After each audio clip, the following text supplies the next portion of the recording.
Alors Léonard, tu es sur le plateau pour nous parler d'un sujet international crucial. Le président américain Donald Trump a annoncé hier sa décision, qui n'est pas vraiment une surprise. Les États-Unis se retirent de l'accord sur le nucléaire iranien signé en 2015.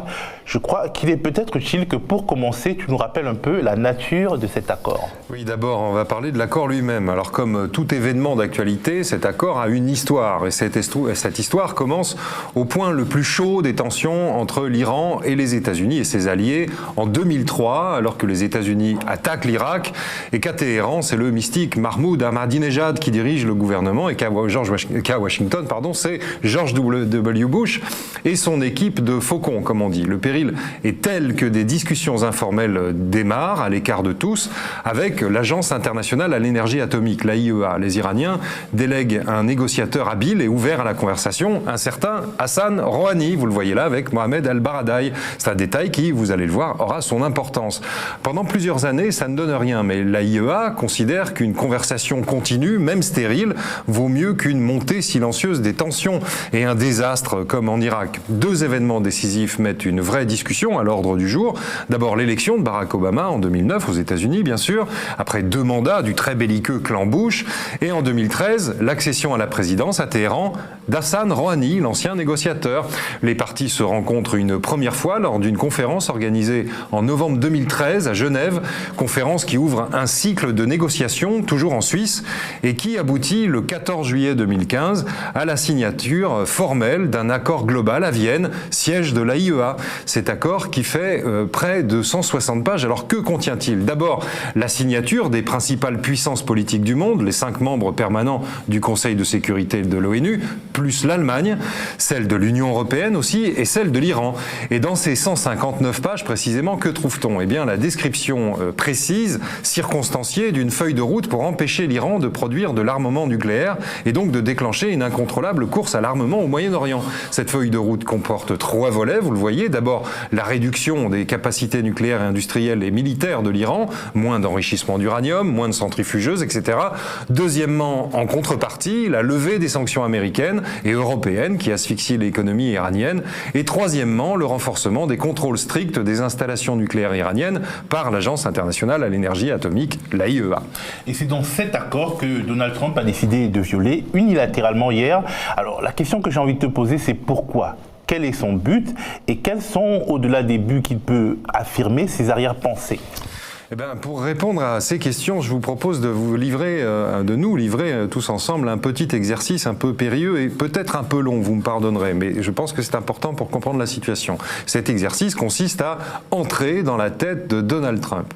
Cet homme accède au pouvoir en ayant déjà montré son jeu, sans avoir caché son mépris pour cet accomplissement, cet accord qui est un accomplissement d'Obama, qu'il déteste, et cette avancée vers une normalisation de l'Iran qu'il refuse. Certains ont pensé qu'il renierait l'accord tout de suite, dès son installation en fonction, mais non. Les mises en garde de sa première équipe en charge de la sécurité nationale, mais aussi les mois nécessaires pour l'évaluation du jour d'après, comme on dit, par les services de renseignement, l'ont convaincu d'attendre. Mais en janvier dernier, après beaucoup d'attentes, dans son esprit, arrive la mise en garde impériale. Trump signale que le Congrès et ses soi-disant partenaires européens ont jusqu'au 12 mai pour lui proposer une correction de ce qu'il considère comme les graves défauts, ce sont ces termes, de l'accord.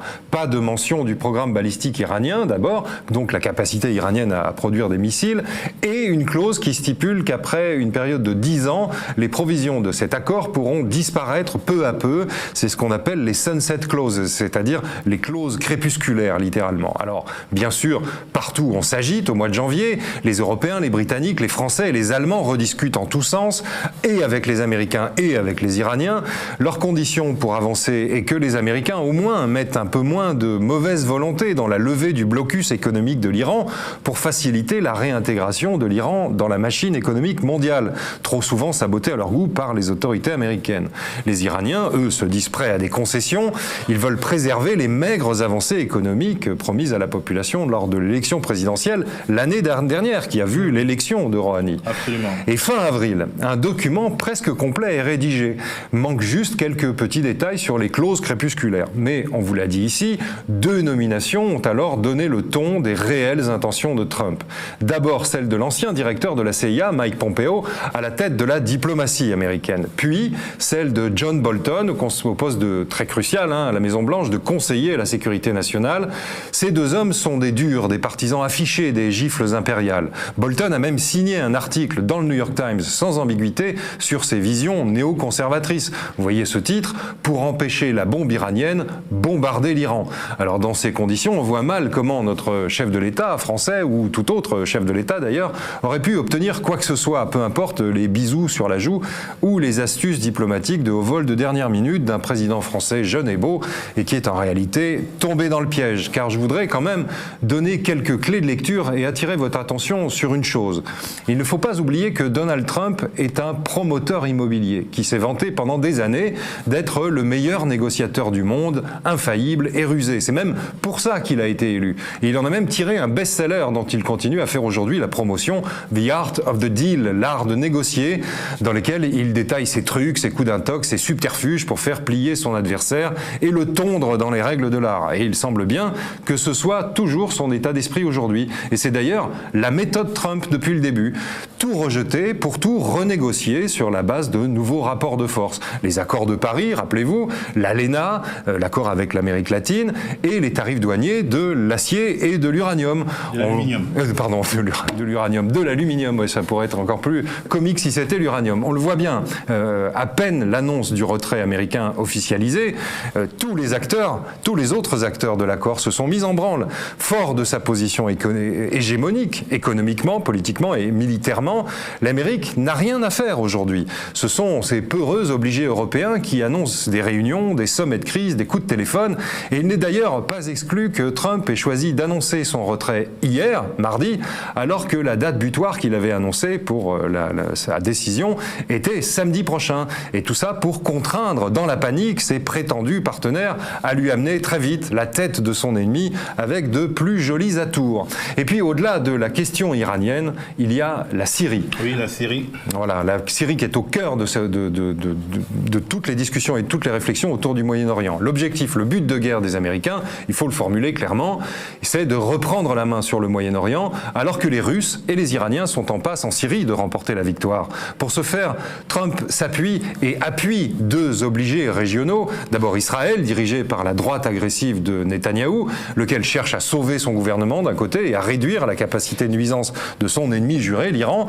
Et puis l'Arabie Saoudite, dirigée par un prince en jean, vous l'avez vu au Louvre, qui veut affirmer son fragile pouvoir en interne et aussi réaffirmer son pouvoir dans sa sphère d'influence internationale, mise à mal par une série d'erreurs politiques et sa querelle avec le Qatar. Car oui, en Syrie, comme au Yémen, au Liban, en Irak, c'est bien la même force systémique destructrice qui est à l'œuvre, puisque c'est l'un des terrains d'affrontement des 2 nouveaux blocs politiques du XXIe siècle qu'on a essayé de détailler ici avec Germain Vaudry, les États-Unis, l'OTAN, donc l'Europe, l'Arabie Saoudite, Israël d'un côté, la Russie, la Syrie, l'Iran et dans une moindre mesure des pays ambigus, mais qui sont rarement du côté de l'OTAN, la Turquie, en tout cas pour la Turquie c'est de plus en plus ambigu et plus le temps passe, et la Chine. D'ailleurs, il n'est pas étonnant que l'une des exigences américaines, l'une des prétendues propositions françaises, quand Macron est allé visiter Trump, alors que la France est un belligérant aux côtés des Américains, on l'a vu récemment, était l'organisation d'une conférence régionale sur la sécurité. Poudre aux yeux ou inconséquence, l'histoire tranchera. Alors, cette reprise en main pour Trump passe pas seulement par la simple négociation de bonne volonté, et pas d'abord par ça, mais d'abord par un coup de pistolet pour mieux négocier ensuite. Il ne veut pas la paix, il veut la victoire. C'est une technique de cow-boy ou de sa version moderne de loup de Wall Street. Tirer d'abord, discuter ensuite en position de force et même d'hyperforce en l'occurrence, puisque le budget militaire américain est 40 fois supérieur à celui de l'Iran. À charge pour les Européens de faire office de serviteurs utiles. Le problème, si tel est son projet, c'est que Trump n'a pas lu le général de Gaulle qui conseillait de vouloir aussi les conséquences de ce que l'on veut. Or, les conséquences de la trahison américaine de cet accord peuvent être apocalyptiques. Une guerre entre Israël, puissance nucléaire clandestine d'un côté, et l'Iran, comptant des alliés partout dans la région, et 50 000 hommes en Syrie, sans compter le Hezbollah. une guerre difficilement gagnable par Israël sans l'intervention décisive des Américains et difficilement tenable pour l'Iran sans l'appui des Russes. Ou encore une guerre directe entre l'Arabie Saoudite et l'Iran dans le Golfe Persique, une guerre qui serait redoublée sur les nombreuses lignes de front qui existent déjà, de la Syrie au Yémen, mais aussi au Liban, en passant par pas mal de pays d'Afrique. Alors aujourd'hui, quelles conséquences directes à court terme au retrait américain? Eh bien, d'abord, un intense balai diplomatique, évidemment, puisque les Américains ont refilé adroitement la patate chaude aux Européens qui subissent en plus la pression économique des sanctions américaines, qui sanctionneront de nouveau d'ici quelques mois tous ceux qui font des affaires avec l'Iran, en vertu du principe ahurissant qui étrangle unilatéralement, par exemple, Cuba depuis 50 ans. Et parallèlement, des messages politiques explosifs sur toutes les lignes de front. La frappe israélienne en Syrie et les missiles tirés sur Riyad cette nuit sont des communiqués de presse barbares avec lesquels les belligérants montrent qu'ils ont un arsenal opérationnel, une chaîne de commandement qui fonctionne, une capacité de réaction rapide et la détermination politique suffisante pour passer à l'acte. Et puis enfin, dernière conséquence probable, une lutte pour le pouvoir en Iran, puisque désormais la balle est dans le camp de Téhéran. La normalisation de l'Iran, c'était la marginalisation des Pasdaran, les gardiens de la révolution. Et à contrario, isoler l'Iran, c'est peut-être l'offrir aux va-t-en-guerre, qui ont déjà de nombreuses médailles de victoire sur leur veston. Alors, pour sauvegarder son pouvoir, il est probable que le président iranien va devoir céder à l'aile la plus dure du système, notamment les partisans du guide suprême Ali Khamenei au sein du Conseil supérieur de sécurité nationale, mais aussi les gardiens de la révolution, donc ces fameux Pasdaran, l'armée islamique qui est à l'épreuve du feu en Syrie avec le Hezbollah. Il serait donc pas étonnant, par exemple, que l'Iran reprenne progressivement son programme nucléaire à usage militaire dans les semaines qui viennent, histoire de dire qu'il a encore un peu les mains libres et qu'il est fier de sa souveraineté, et qu'à Téhéran, comme en Syrie ou au Liban, où le Hezbollah vient de remporter des élections, on multiplie les témoignages d'orgueil. Alors quand même, pour conclure, il faut rappeler certaines choses. À Téhéran, comme à Washington, on connaît et on accepte la doctrine de dissuasion nucléaire. L'armement nucléaire doit servir à dissuader, pas à attaquer. Quand on a la bombe, c'est pour se protéger derrière et acquérir une force de projection de la terreur nécessaire pour résister à coup sûr aux agressions. Alors que cela plaise ou non, c'est d'ailleurs la raison pour laquelle l'Iran cherchait à se doter de l'arme nucléaire, pour devenir intouchable, contrairement à l'Irak de Saddam Hussein, par exemple, ou à la Libye de Kadhafi. D'ailleurs, vous le savez, un pays s'est doté de capacités nucléaires militaires récemment, en violation des dispositions internationales, ce que l'Iran n'a pas eu le temps de faire. La Corée du Nord. Et que se passe-t-il? Eh bien, on négocie. Trump doit même rencontrer dans les semaines qui viennent le dirigeant nord-coréen Kim Jong-un, qui l'injuriait encore sur Twitter voici quelques mois. Difficile de ne pas faire le lien avec le coup de menton de Trump d'hier. Trump n'est pas fou. C'est un homme impatient, brutal, mégalomane, égocentrique, mais pas fou. Il a peu de temps devant lui, c'est-à-dire 4 petites années d'un mandat de président américain. Et en bon manager, il veut des résultats au tarif le plus bas. C'est aussi ça, sa posture diplomatique. Gérer un État comme une entreprise. Le modèle n'est pas à l'Élysée, mais à la Maison-Blanche. L'ère des managers a des traductions très concrètes dans le monde. Bref, mon conseil pour comprendre l'actualité, n'écoutez pas votre instinct et ne regardez pas la télévision. Regardez une carte du monde, ouvrez un livre d'histoire, adoptez le point de vue de tout le monde et réfléchissez à 2 voire à 3 fois. Faites un pas de côté, n'adoptez pas facilement les héros des autres. Et comme disait Lénine, tordez le bâton dans l'autre sens pour le remettre droit.